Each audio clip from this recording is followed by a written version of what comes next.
Hello बच्चों, let's read this question. एक spherical black body with radius of 12 centimetre radiate 450 watt power at 500 kelvin. If the radius were half and the temperature double, the power radiated in what would be. आइए बेटा, हम इस question का solution देखते हैं। हमें यहाँ पे एक स्फेरिकल बॉडी बोली गई है बेटा। हमारे पास कैसी बॉडी है बेटा? एक स्फेरिकल बॉडी है जिसका हम रेडियस देख पा रहे हैं कि रेडियस आर है। और जो रेडिएट करती है इसकी जो रेडिएशन पावर है, द रेडिएशन एनर्जी पर सेकेंड जो है ना, the rate of radiation energy पर सेकंड है, वो पावर हमें 450 वाट हमें पावर दे रखी है बेटा। और इसका रेडियस हमें बता रखा है कितना भी है, 12 सेंटीमीटर रेडियस है। किसी पर्टिकुलर टेम्परेचर टी पर, वो टेम्परेचर भी हमें बता रखा है 500 केल्विन टेम्परेचर है, वो भी हमें बता रखा है। भैया टेम्परेचर 500 केल्विन है, रेडियस 12 सेंटीमीटर है, पावर इतनी है। और बॉडी कैसी है? ब्लैक बॉडी है। तो ब्लैक बॉडी है इसलिए हम कह सकते हैं कि अगर ये बॉडी ब्लैक बॉडी है तो हमने पढ़ा है कि जो ब्लैक बॉडीज होती हैं उनकी जो इमिजिबिलिटी होती है वो हमेशा 1 होती है, क्योंकि जितना ये ऑब्जर्व करती है उतना ये रेडिएट भी करती है। अब क्वेश्चन बोल रहा है, अगर रेडियस को हमने हाफ कर दिया, मतलब रेडियस को हम क्या कर रहे हैं बेटा? अब हम रेडियस को हाफ कर रहे हैं, तो मीन्स अब हम क्या करने जा रहे हैं? अब क्वेश्चन में थोड़ा सा ट्विस्ट आ रहे हैं। ट्विस्ट कैसे? हम रेडियस को हाफ कर रहे हैं तो मतलब आर को हम r/2 कर रहे हैं। फिर हमें बोला जा रहा है टेम्परेचर को हम डबल कर रहे हैं, तो जो टेम्परेचर है टी डैश, उसको हम यहाँ से टी से क्या कर रहे हैं? जस्ट 2t कर रहे हैं, मतलब 1000 केल्विन टेम्परेचर कर रहे हैं, जस्ट डबल टेम्परेचर कर रहे हैं। तो रेडिएट पावर क्या हो जाएगी? पी डैश पावर हमसे पूछी गई है।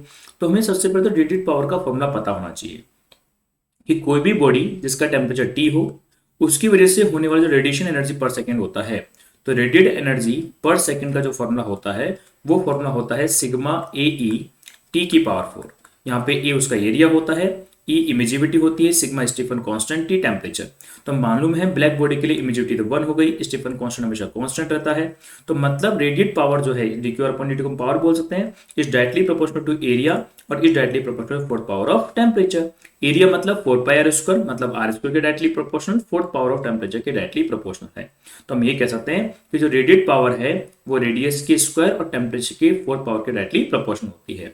तो यहाँ पे जब p पावर है तो रेडियस ये है, टेम्परेचर ये है। यहाँ जब p डैश पावर हो जाएगी तो रेडियस ये है, टेम्परेचर ये है। आइए हम इसको अप्लाई करते हैं कि हम देखते हैं जब p पावर है तो आपका रेडियस का स्क्वायर, टेम्परेचर पावर 4। जब पावर p डैश हो जाएगी तो यहाँ पे रेडियस आपके r डैश का स्क्वायर हो जाएगा और टेम्परेचर t डैश की पावर 4 हो जाती है। हम दोनों को अगर डिवाइड करें p अपॉन p डैश तो हम बोलेंगे r अपॉन r डैश का स्क्वायर हो जाएगा, और यहाँ पे हम बोलेंगे t अपॉन t डैश की पावर 4 हो जाती है। अब हम यहाँ पे सारी वैल्यूज को देखें तो पावर हमने यहाँ पे 450 वॉट दिया था, p डैश हमसे पूछा गया है, रेडियस को हमने हाफ कर दिया तो r डैश को हमने r/2 कर दिया, इसका होल स्क्वायर हो जाएगा, और टेम्परेचर को हमने डबल कर दिया, t डैश हमारा 2t की पावर 4 हो जाता है।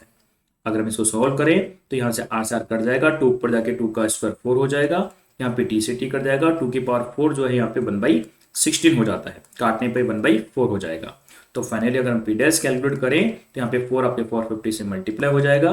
तो 4 को अगर 450 से मल्टीप्लाई करते हो तो पावर आपके पास 1800 वॉट हो जाती है। और हमसे पावर ही पूछी गई थी प्यारे बच्चों, तो हम क्या देख पा रहे हैं, जो पावर है आपकी वो कितनी हो गई है? 1800 आपके पास पावर आ जाती है। तो हमारे इस क्वेश्चन का जो आंसर होगा वो हमारा आंसर क्या हो जाएगा? 1800 वॉट हमारे पास पावर हो जाती है। यही हमारे क्वेश्चन का आंसर होगा। आइए हम ऑप्शंस देखते हैं। तो 1800 ऑप्शन हमारे पास डी है, मतलब इस क्वेश्चन का डी ऑप्शन एकदम करेक्ट होगा। ओके बेटा, थैंक यू।